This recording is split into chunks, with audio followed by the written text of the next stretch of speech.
एक एक कदम आगे। कितने सुंदर शब्द हैं ये। आने वाले कल के प्रति कितना विश्वास झलकता है इन शब्दों में। और इन शब्दों की प्रेरणा हमें मिली गिजुभाई बधेका की पुस्तक दिवा स्वप्न से। गिजुभाई बधेका ने 20वीं शताब्दी के पहले दशकों में शिक्षा के क्षेत्र में गुजरात में अनूठे प्रयोग किए। आज करीब एक शताब्दी के बाद जब हम दिवा स्वप्न पर नजर डालते हैं तो हमें लगता है हमें आज भी ठीक वैसे ही चलते रहना होगा, एक एक कदम आगे। आज जैसा कि गिजुभाई चाहते थे, शिक्षा बाल केंद्रित होने की ओर अग्रसर है। बदलते समय में लक्ष्य वही है। हाँ, ये हो सकता है दृष्टिकोण में परिवर्तन आया हो। हमारे स्वप्न भी वही हैं जो गिजुभाई के थे। बस इसी संदर्भ में यह प्रयास। तो चलिए करते हैं शुरुआत शुरू से।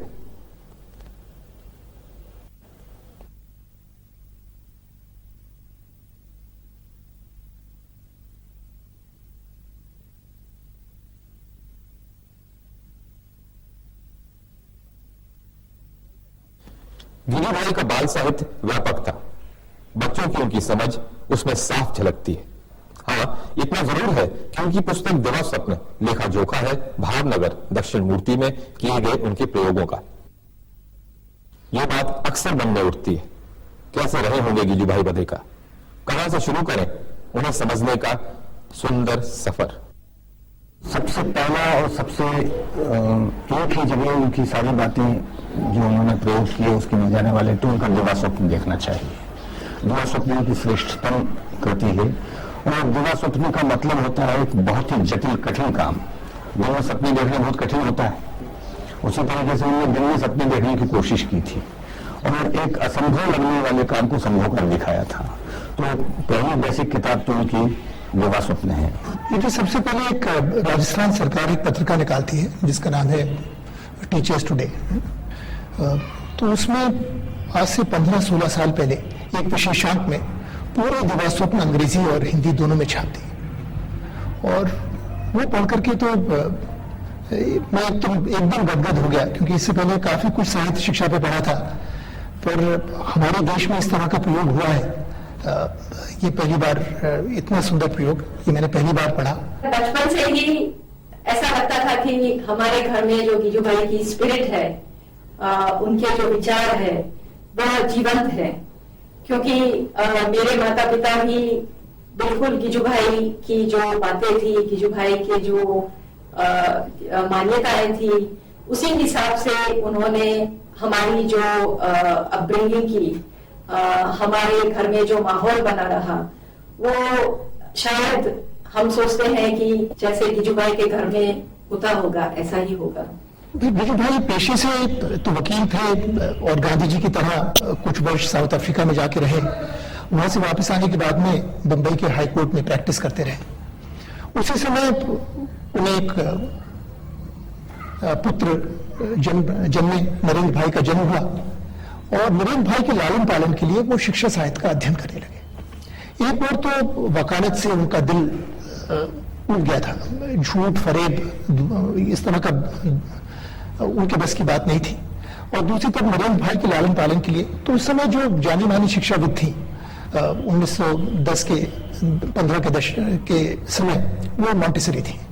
तो उन्होंने मॉन्टेसरी का बहुत गहन अध्ययन किया और उनकी शिक्षा प्रणाली के अनुसार ही नरेंद्र भाई को, तो ये मेरे ख्याल से उनका शिक्षा के साथ पहला इत्तेफाक था।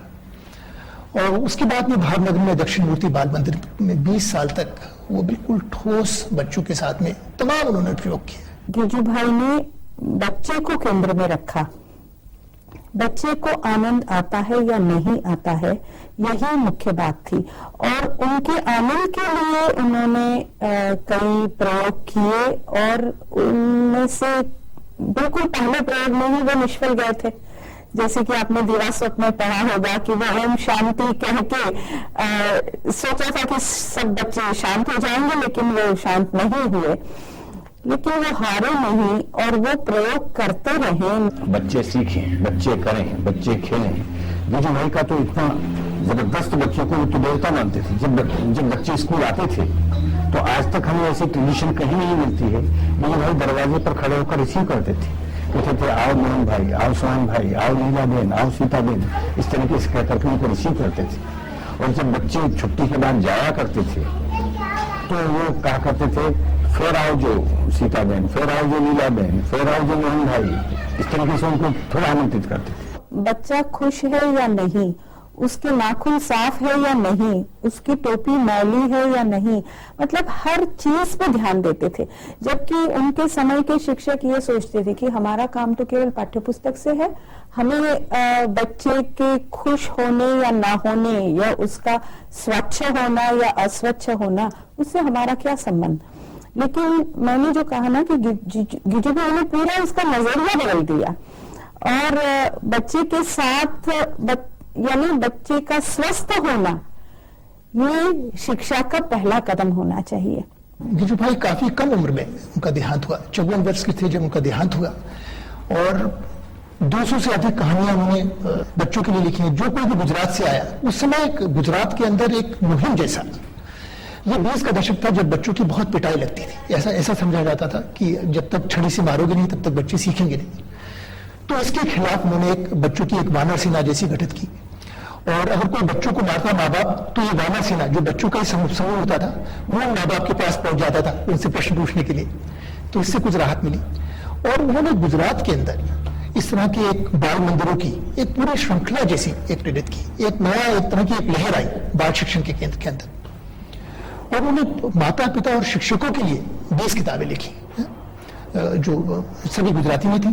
तो अगर मान लीजिए अगर उन्होंने मात्र अपने जीवन में एक किताब लिखी होती दिवा स्वप्न, तो एक मतलब एक दुनिया के विश्व के महान शिक्षाविद की हैसियत से उनकी रोशनी बुलंद होती।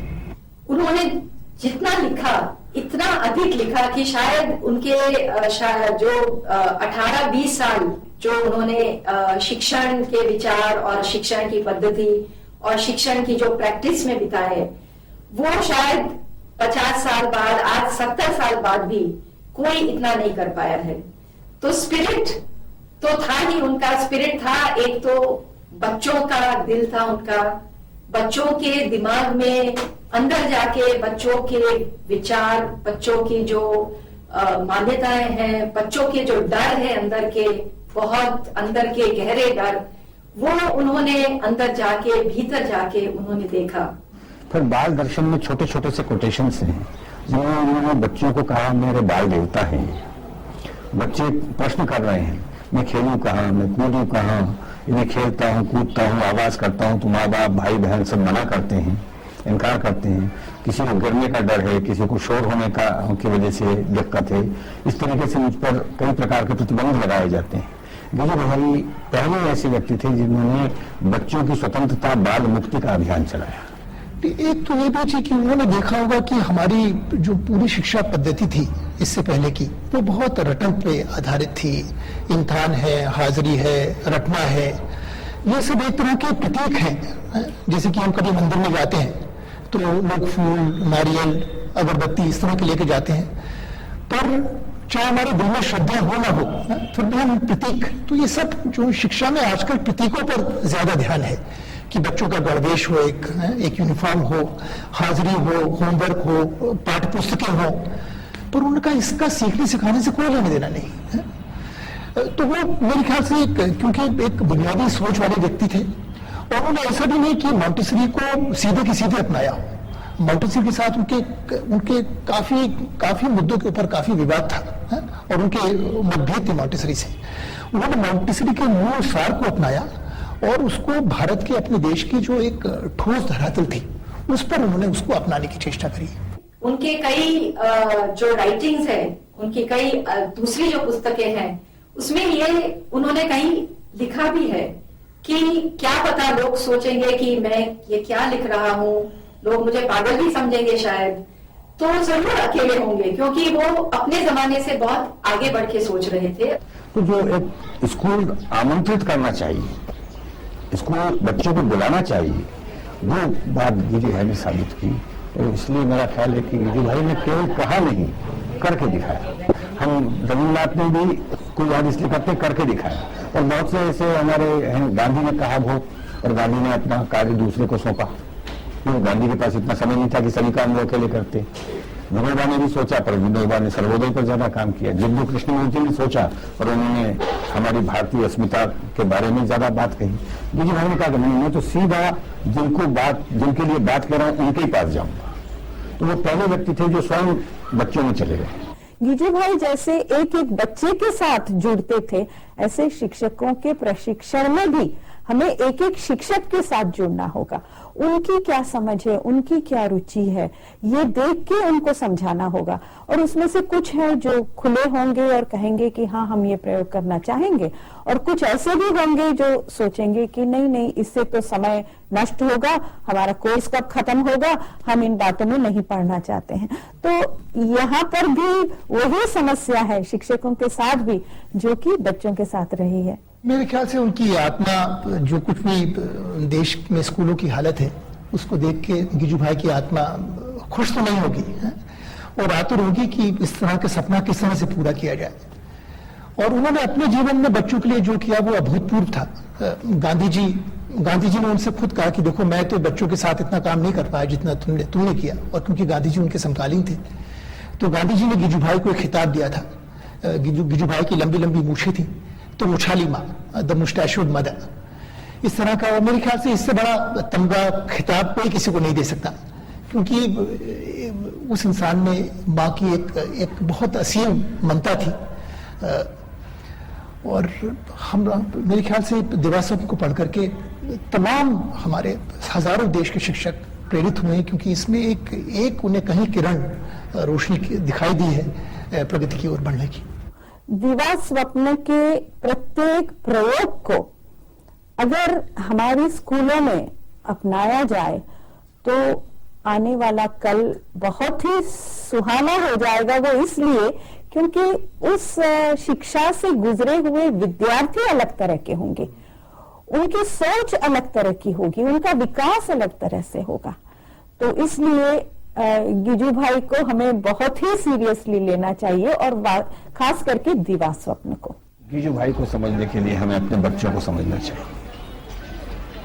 एक माँ बाप की हैसियत से, शिक्षक की हैसियत से, गुरु की हैसियत से, समाज की हैसियत से, अभिभावक की हैसियत से, शिक्षा नीति बनाने वाले की हैसियत से, शिक्षा के कार्यक्रम लागू करने वाली संस्थाओं के रूप में उसकी हैसियत से, यदि हम सब मिलकर के ये सोचें कि बच्चे इस देश की आत्मा है, बच्चे ही देश हैं, यदि वो मान लें तो गिजू भाई सार्थक हो जाएंगे।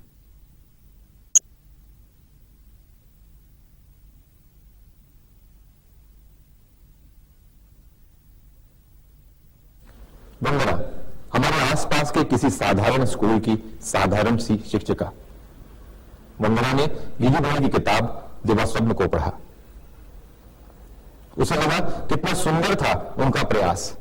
सच बात तो यह थी, उसे लगता था कि यह सब आज भी किया जा सकता है। प्रेरणा का साथ मिला और वंदना आगे बढ़ी। तो आइए वंदना के साथ चलते हैं एक एक कदम आगे।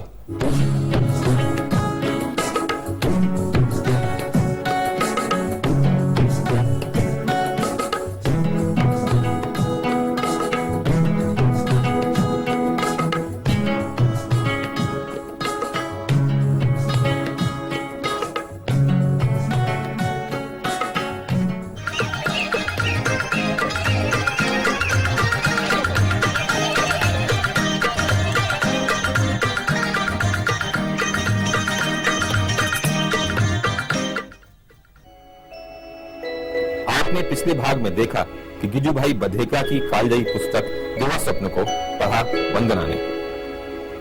वंदना आपके हमारे जैसी एक शिक्षिका, वो एक छोटे शहर की प्राथमिक शाला में पढ़ाती है। एक सामान्य परिवार, सामान्य सा जीवन और सामान्य सुविधाओं वाली शाला।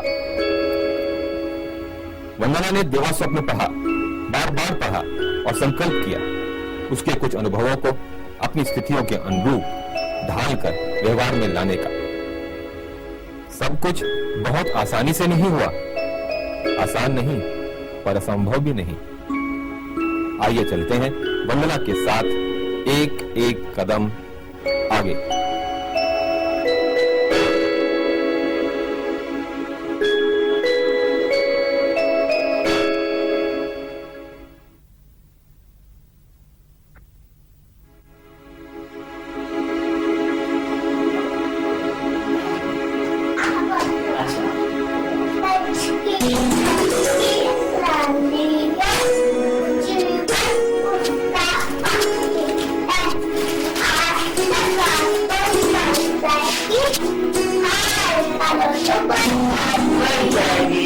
इधर खाओ बिस्कुट।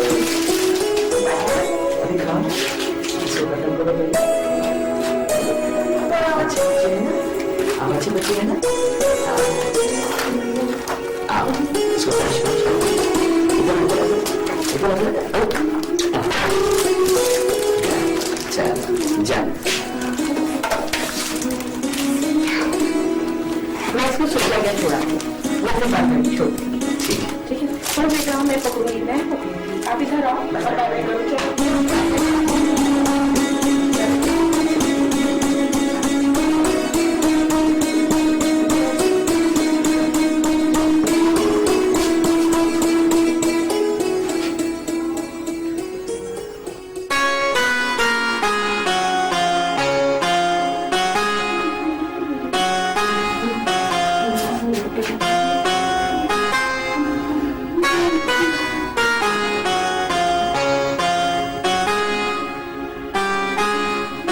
वंदना, जब गिरिजा भाई बड़ेका ने दिवस अपनी लिखा तब शायद इसमें उन्होंने अपने अनुभव की बात कही थी, ऐसा ही था ना?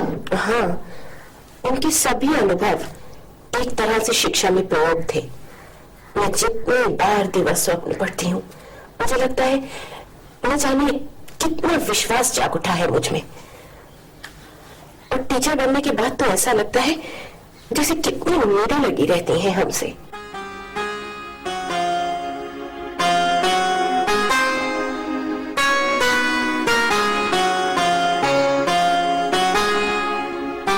तुम तैयार होगी ना? जी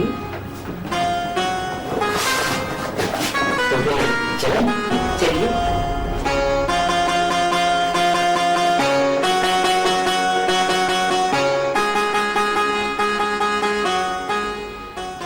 छुट्टियां कब बीती पता ही नहीं चला। हाँ आज स्कूल का पहला दिन है, हाँ, नई क्लास मिलेगी ना? नया सत्र। हम्म। पर नया क्या, वही कक्षा वही दीवारें। पर बच्चे तो नहीं होंगे ना। कितने प्रश्न होंगे उनकी आंखों में। कैसी होगी उनकी नई टीचर, कैसा पढ़ाएगी। मैं भी कुछ नया कर पाऊं तब तो बात बनेगी। तो करो ना, जरूर करो। करना तो मैं बहुत कुछ चाहती हूँ और दिवस स्वप्न पढ़ के मुझे लगता है मैं बहुत कुछ कर भी सकती हूँ। बहुत कुछ करो जरूर, मगर अपने परिवार का भी ध्यान रखो। तुम स्कूल चलो, मैं काम पर चलता हूँ। ठीक है। 2 बजे तक घर आ जाओगी ना? हाँ, आ जाऊंगी। ठीक है।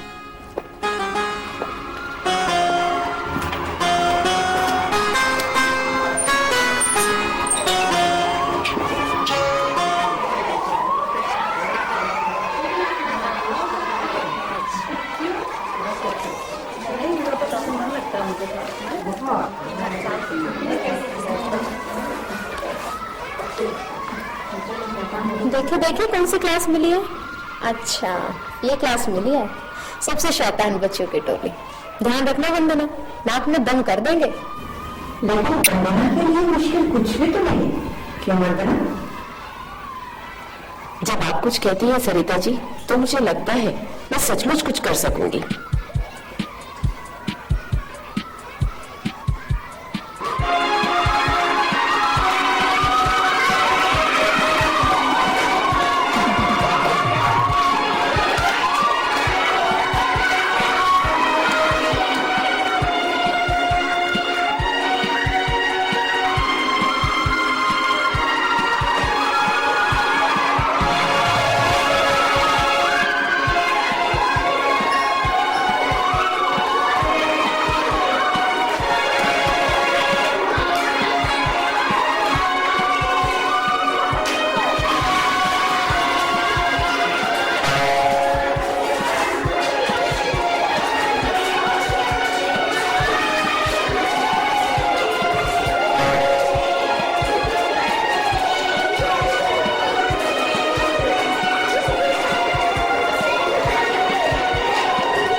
नए सिरे से शुरुआत करनी तो है। बच्चे वही हैं, पिछली क्लास में भी पढ़ाया तो गया ही है, अव्यवस्थित है, बेहद अशांत और अव्यवस्थित। मगर आज बात इस क्लास की है, मेरी क्लास।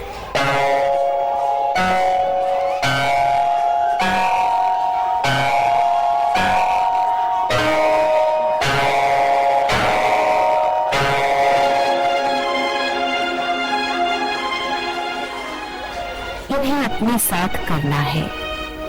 कीजू भाई ने भी किया था, शांति के खेल से शुरुआत की थी, मैं भी करूंगी।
सब अपनी अपनी जगह चलो, सब बैठो। चलो बेटा आप भी नीचे बैठो। देखो आज हम खेलेंगे एक खेल। कौन सा खेल टीचर जी? क्रिकेट? नहीं। खो-खो? नहीं। आइस-पाइस? नहीं। कबड्डी? नहीं। पकड़म-पकड़ी? नहीं, वो भी नहीं। नहीं, आइस-पाइस? नहीं, नहीं, नहीं, नहीं, नहीं। आज हम खेलेंगे शांति का खेल। शांति का खेल?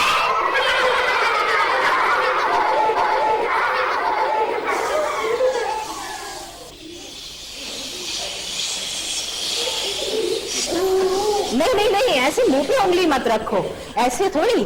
देखो हाथ ऐसे करो, सीधे होके बैठो, आगे ऐसे करो और अब आंखें बंद करो। आंखें बंद करके पढ़ेंगे टीचर जी? चुप। नहीं नहीं, आंखें बंद करके हम आसपास की आवाजें सुनेंगे।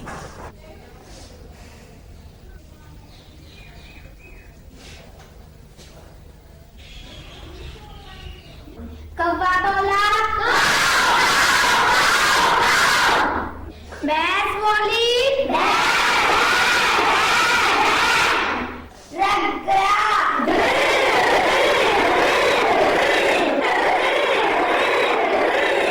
शांति का खेल करो भाई, शांति का खेल। सब चुप हो जाओ, सब चुप हो जाओ। समझो कितना मजेदार खेल है। अच्छा ऐसा करो, अपने हाथ टेबल पे रखो ऐसे। हाँ।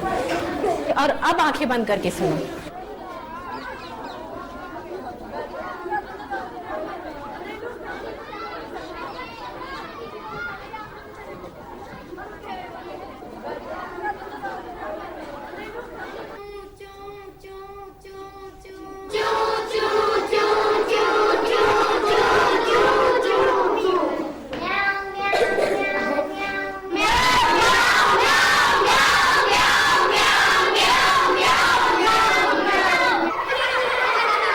कैसी अजीब बात है, जितना बच्चों को अपने करीब लाने की कोशिश करती हूँ, उतना ही उछलते कूदते दूर चले जाते हैं, पास भटकने ही नहीं देते।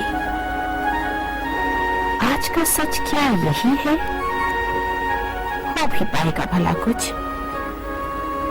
हारने का मन करता है, मगर मैं हार तो नहीं सकती। जो सोचकर आई थी उसी पर अड़े रहने से क्या फायदा?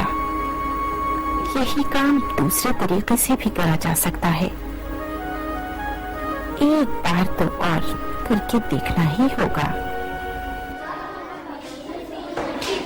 सब मेरी बात सुनो बेटे, इधर देखो, सब सीधे होके बैठो, ठीक से बैठिए आप, ठीक से बैठो, आगे देखो, मेरी तरफ देखो, सुनो। अब एक नई चीज करेंगे। अच्छा ये बताओ, ओम बोलना किसे आता है? अरे वाह, पूरी क्लास को आता है, ये तो बहुत अच्छी बात है। अब ओम बोल के बताओ। ओम।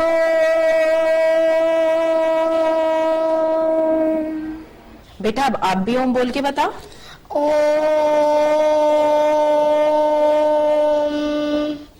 अब सब बोलेंगे, लेकिन पहले मैं बोलूंगी फिर आप बोलेंगे। तो अब ऐसा करो, सब हाथ ऐसे रखो, सीधे होके बैठो, बिल्कुल हाथ ऐसे रखो, आंखें बंद करो।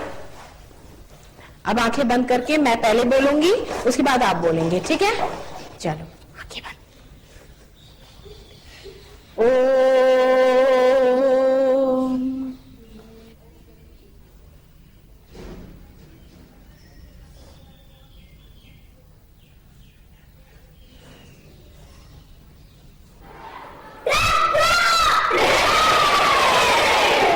चिड़िया बोली ची ची ची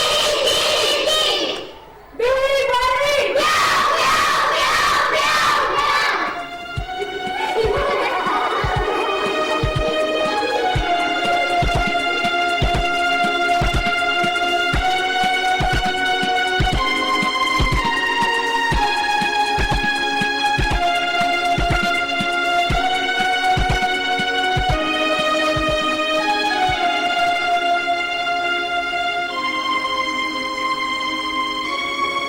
कोई फायदा नहीं, बड़ा मुश्किल है इन्हें संभालना। डायरी में लिख लेना आसान है, पर करवाना कितना कठिन।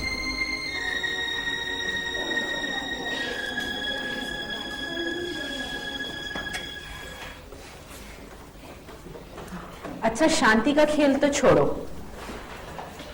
अपने मन का कोई खेल खेलो, अपने मन का खेल। अपने मन का खेल तो हमारी छुट्टी, अपने मन का खेल तो हम घर जाकर खेलेंगे।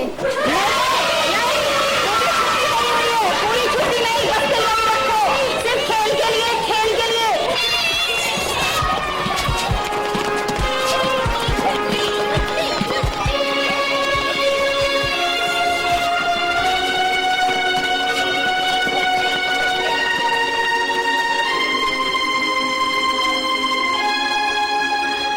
ये क्या वंदना तुमने, क्या यही तरीका है तुम्हारा बच्चे संभालने का? तुम्हारे शांति खेल में इतना शोर, दो जमाओ और बिठाओ क्लास में। बच्चे ऐसे काबू में नहीं आते हैं वंदना। ये मत भूलो, हमें इन्हें पढ़ाना भी है। बाकी तुम्हारी मर्जी, जो जी में आए सो करो।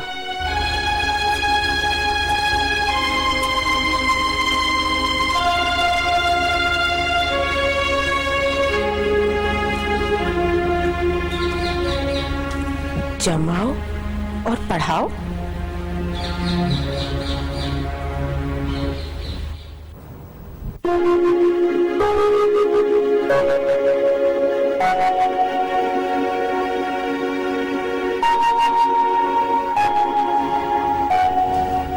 मैंने तो संकल्प किया था इस वर्ष लीग से हटकर चलना है, पर आज तो पहले ही दिन ठोकर लगी।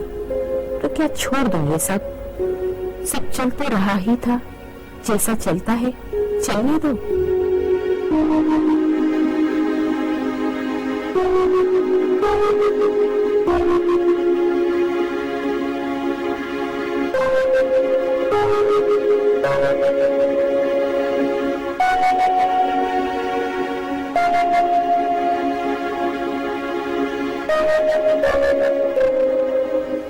मैं धीमे पैरों और बैठे दिल से घर लौटा।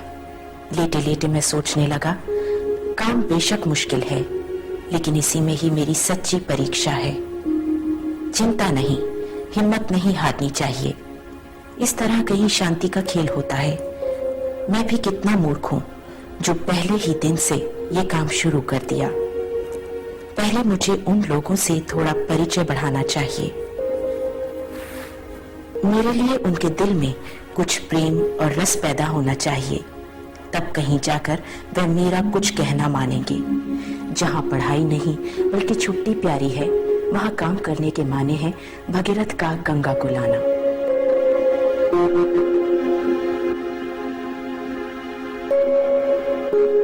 कहाँ भूल रह गई?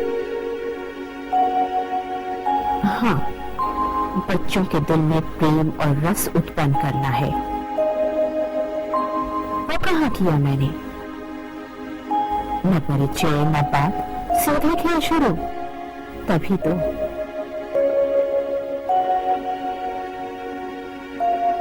फिर क्या करूंगी? समय तो यूं ही पंख लगाकर गुजरता चला जाएगा। बहुत दूर आकाश, होता नहीं मन में आस, कुछ लक्ष्य तक पाए हम, ऐसा जारी रहे प्रयास। कहीं पहल तो करनी होगी, इतना लंबा भले सफर। मानस में उत्साह जगे, तब बनती नई डगर। संकल्पों का ओज मिले, तब उठती एक लहर। संकल्प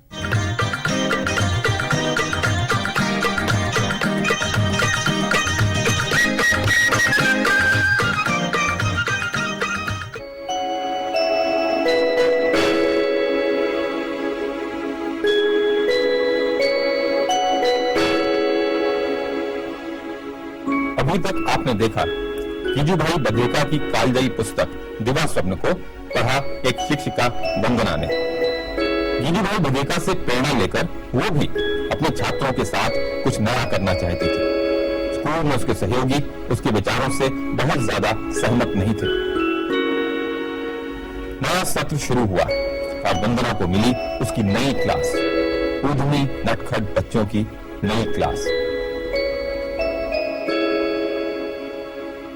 किसी तरह अपनी जगह बैठाया और शुरू किया शांति का खेल, जैसा गिजुभाई ने भी किया था।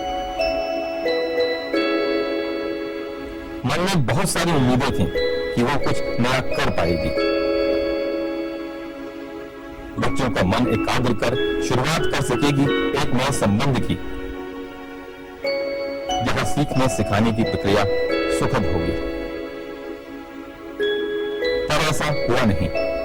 शांति का खेल सफल नहीं हो पाया। वंदना सोच में पड़ गई, अब क्या करे। बच्चे वंदना और अपनी कक्षा को छोड़ दौड़ गए अपने अपने घर। वंदना के सहयोगी बेहद नाराज थे। क्या यही थी उसकी नई शुरुआत? उसी स्कूल में थी सविता जी, एक बुजुर्ग और संवेदनशील अध्यापिका। उन्हें वंदना और उसका प्रयास अच्छा लगता था। वंदना हारी एकदम नहीं थी। हाँ, ये जरूर सोच रही थी कैसा होगा दिन अगला।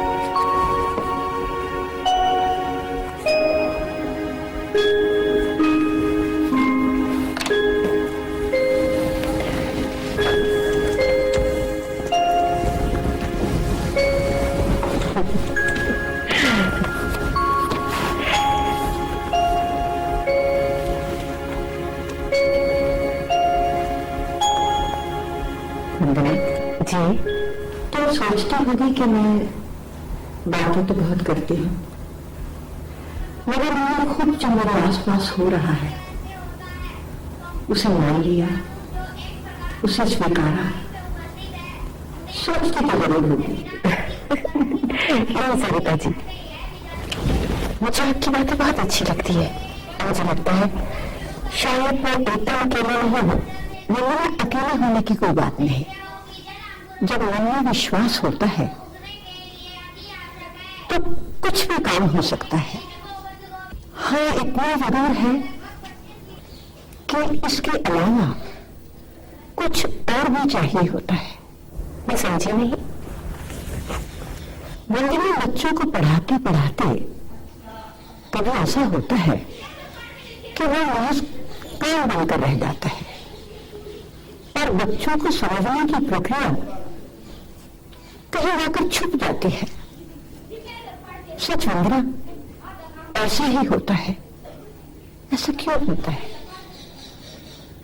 होता ऐसा ही है। तो इसे कान मत बनने देना।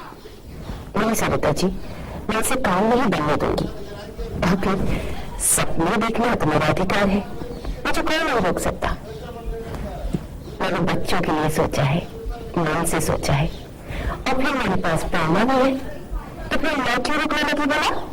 तो रुकने की जरूरत भी नहीं वंदना। तो बच्चों के साथ जो कुछ भी करना चाहती है जरूर करो।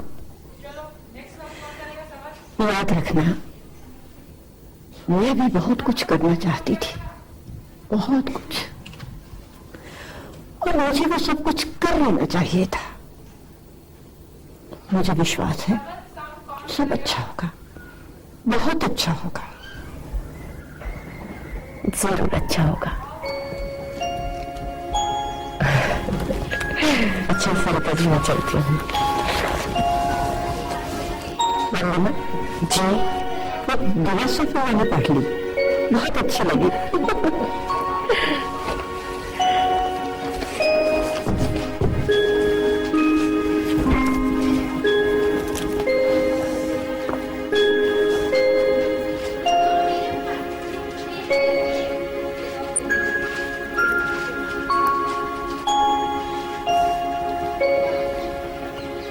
चैन कैसे पड़े जब तक बालक घरों में मार खाते हैं और विद्यालयों में गालियां खाते हैं, तब तक मुझे चैन कैसे पड़े जब तक बालकों के लिए पाठशालाएं, वाचनालय, बाग बगीचे और क्रीड़ांगन न बने, तब तक मुझे चैन कैसे पड़े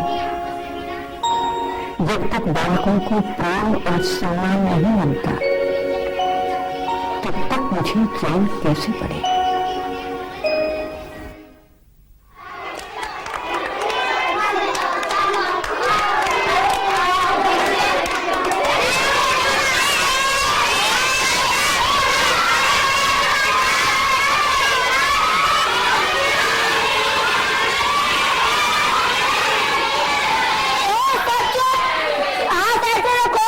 शांति का खेल खेलो। सब मेरे पीछे बोलो, ओम म्याऊ। टीचर जी, क्लास में बिल्ली का बच्चा घुसा है।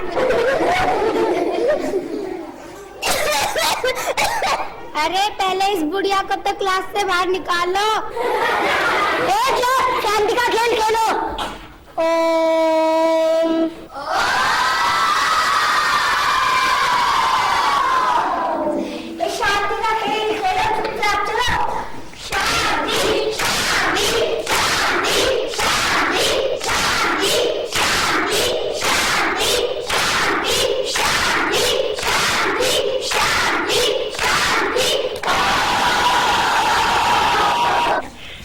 अरे वाह, ये शांति का खेल तो ठीक है, लेकिन ये बताओ कि ये जो शांति लिखा है, क्या ये ठीक है? नहीं ना? चलो मैं इसको ठीक करती हूँ। इसमें पूरा ला नहीं आएगा, ऐसे मात्रा भी नहीं आएगी, ये ऐसे, फिर ये ऐसे, फिर ये ऐसे, ठीक है मैम? बहन जी, शांति कल तो हम खेल चुके हैं, हमारे खेलने की छुट्टी। ठीक है, छुट्टी मिलेगी, लेकिन एक बात बताओ, छुट्टी जो है कहानी सुनने से पहले चाहिए या कहानी सुनने के बाद? अच्छा एक बात बताओ, क्या आप लोगों ने कोई कहानी पढ़ी है? अरे वाह, पढ़ी तो बहुत है, पर पढ़ना अच्छा नहीं लगता, सुनना ज्यादा अच्छा लगता है। बस सुना दीजिए। हाँ जरूर। एक था ना, तोता था ना, हमने नहीं सुनी वाली पुरानी कहानी। एक था। मैडम जी, आप ही सुना दीजिए ना कोई नई कहानी। अच्छा तो सुनो, कहीं दूर, बहुत दूर किसी देश में एक बड़ा सुंदर शहर था, बहुत सुंदर, साफ सुथरा, वहां के लोग भी आपस में बहुत मिलजुल कर बड़े प्रेम से रहा करते थे। पता है एक बार क्या हुआ, उस शहर में कौन घुस आया? तुम बताओ। अच्छा सोचो। शेर नहीं, वो भी नहीं, कुत्ता बिल्ली वो भी नहीं, बंदा नहीं, चीता भी नहीं। हार गए, सब हार गए ना? मैं बताऊँ? तो वहां घुस आए चूहे।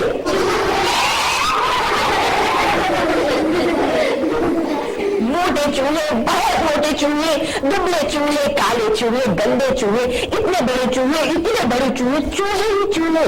पूरे शहर में चूहे थे, सबके घर में चूहे थे, हर जगह चूहे थे। तो उन चूहों से सब परेशान थे, क्योंकि वो सब कुछ कुतर डालते थे, बिस्तरे कुतर देते थे, कपड़े कुतर देते थे, खाना कुतर लेते थे। तो लोग ये सोचते थे इतने सारे चूहे आखिर आए कहाँ से हैं, क्यों आ गए ये चूहे, अब क्या करें? नहीं देखो बेटा ऐसे मत करो। अरे एकदम ये क्या शुरू कर दिया? अरे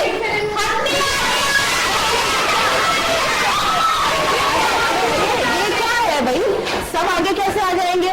हाँ? अच्छा चलो हम ऐसा करते हैं कि नई तरह से, दूसरी तरह से हम अपने डेस्क लगाएं, ठीक है? फिर सबको अच्छे से सुनाई भी देगा और दिखाई भी देगा। चलो अपनी अपनी जगह चलो, आराम से, शोर नहीं, सुनो, देखो बिल्कुल शोर नहीं। अच्छा एक बात और सुनो, चलो रुको, मेरी बात सुनो। हम डेस्क सरकाने में भी एक खेल खेलते हैं, ठीक है? खेलोगे ना खेल? तो फिर मेरी बात सुनो, पहले मेरी बात सुनो, डेस्क को रखो और मेरी बात सुनो। देखो हम डेस्क ऐसे खिसकाएंगे कि बिल्कुल शोर ना मचे, कि जरा सी भी आवाज ना आए, और देखती हूँ कौन खिसकाएगा ऐसे, और जो खिसका लेगा ना वो जीत जाएगा, ठीक है? चलो तो चू चाँ की आवाज नहीं, बिल्कुल नहीं, इतनी आवाज करोगे तो हार जाओगे।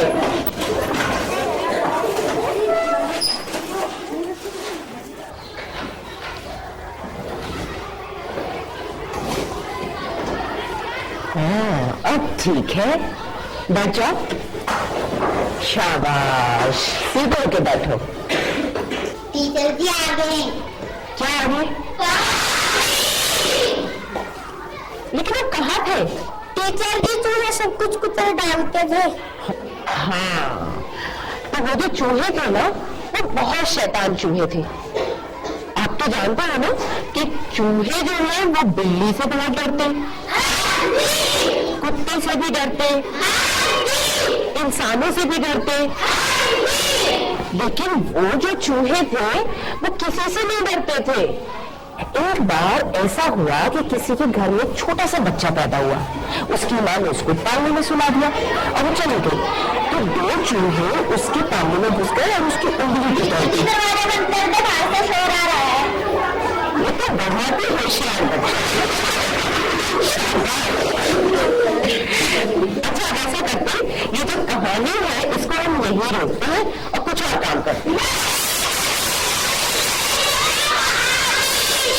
अच्छा बाबा कहानी, लेकिन हाजिरी तो ले ले। चलो ठीक है, अब कल से हम एक काम करेंगे, ये जो हाजिरी है ना ये हम पहले ही ले लिया करेंगे, जिससे कि ये कहानी जो है ये ना रोकनी पड़े। रोल नंबर 1 जी टीचर जी। रोल नंबर 2 जी टीचर जी। रोल नंबर 3 जी टीचर जी। रोल नंबर 4 जी टीचर जी। रोल नंबर 5 जी टीचर जी। रोल नंबर 6 जी टीचर जी। रोल नंबर 7 जी टीचर जी। रोल नंबर 8 जी टीचर जी। रोल नंबर 9 जी टीचर जी। रोल नंबर 10 जी टीचर जी। रोल नंबर 11 जी teacher जी। Roll number 12। अरे क्या है तुमने बस में क्यों लगे हो? क्या है भाई? अरे वाह ये चूहा तो बड़ा सुंदर बना है, लेकिन वो जो लिखा है नीचे इसके चूहा वो ठीक लिखा है क्या? गलत। गलत? तो चलो ठीक करो।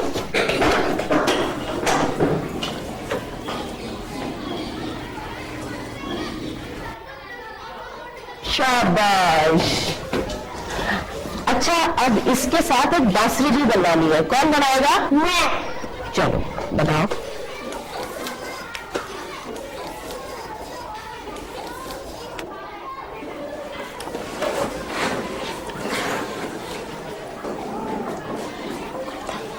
और लिखवाना भी है बांसुरी, वो कौन लिखेगा? मैं। चलो आप भी लिखो। चलो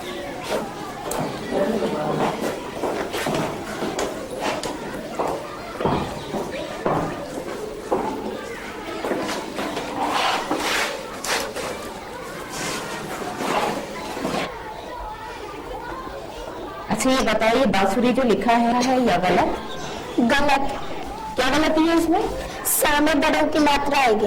ना, ये ठीक लिखा है इन्होंने, छोटे की मात्रा आएगी। इस खेल में तो हमारी कहानी पीछे रह गई। हाँ, तो होता ये है कि सब लोग मिलकर कहते कि भाई क्या करें, कैसे इन चूहों से छुटकारा पाए। फिर ये फैसला किया कि हम ना सुनाती रही और बच्चे सुनते रहे। इस पता नहीं का कोई कब हल समय जल्दी जल्दी बीत गया और बज गई सब लोग घंटी। इकट्ठे छुट्टी हुए और पहुंच गए राजा के महल में।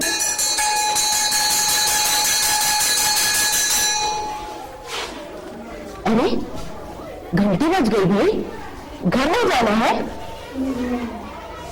क्यों? फिर कहानी कब सुनाएंगी? कल। बेटा ये कहानी बहुत लंबी है, बहुत दिनों तक चलेगी। ऐसा है आज छुट्टी, कल सुनाएंगे कहानी। चलो।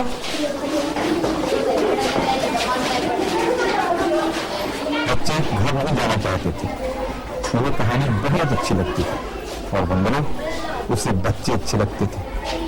और फिर आ गया अगला दिन।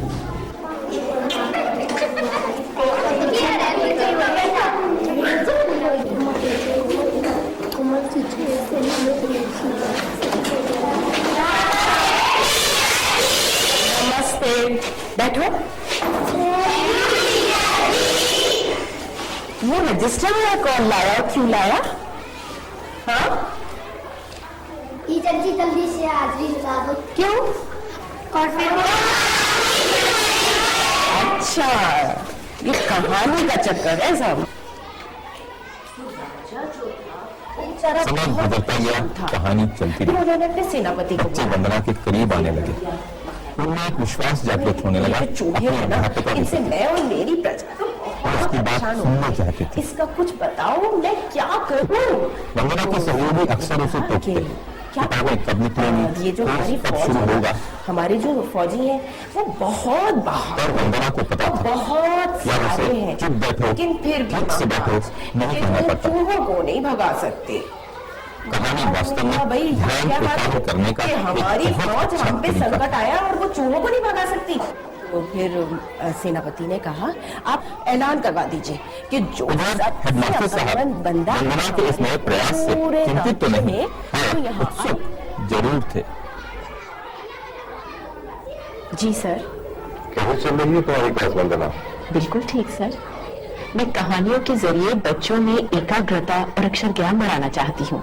वो सब तो ठीक है, लेकिन एक बात का ध्यान रहे कि ये सब करते करते कहीं कुछ रह ना जाए। मैं समझी नहीं। भाई मैं तुम्हारा ध्यान शांति के खेल की तरफ ले जाना चाहता हूँ। सर मेरी कहानियों से शांति के खेल का क्या संबंध है? वो तो साल के पहले दिन मैंने कुछ नया करने की कोशिश की थी। नहीं वंदना, मेरी बात ध्यान से सुनो। कहानियां, खेल, ये सब अपनी जगह ठीक है, लेकिन कोर्स की किताबों का क्या होगा? दूसरी क्लासों में तो पढ़ाई भी शुरू हो गई है। आप मुझ पर विश्वास रखें। विश्वास तो तुम पर मुझे है वंदना, लेकिन तुम भी मेरी बातों का ध्यान रखना। मैं समझ गई, बिल्कुल समझ गई। ठीक है।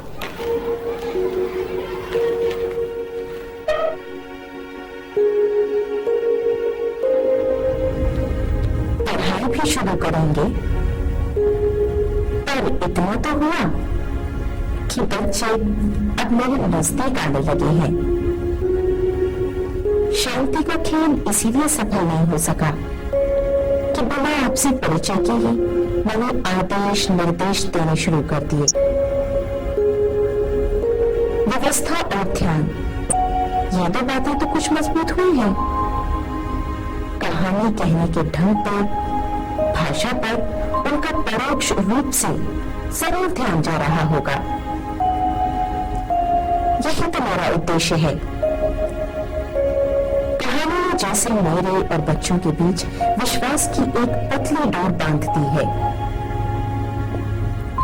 कहानी एक अजब जादू है, 16.25 आने सच।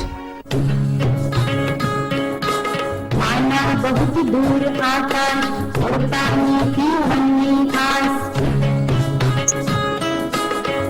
लक्ष्य तक पाए हम, ऐसा जारी रहे प्रयास। यही पहल तो करनी होगी, इतना लंबा भले सफर। मानस में उत्साह जगे तब भूति नहीं गए। संकल्पों का खोज मिले तब उठती एक लहर।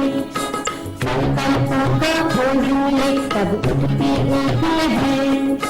संकल्पों का खोज मिले तब उठती एक लहर।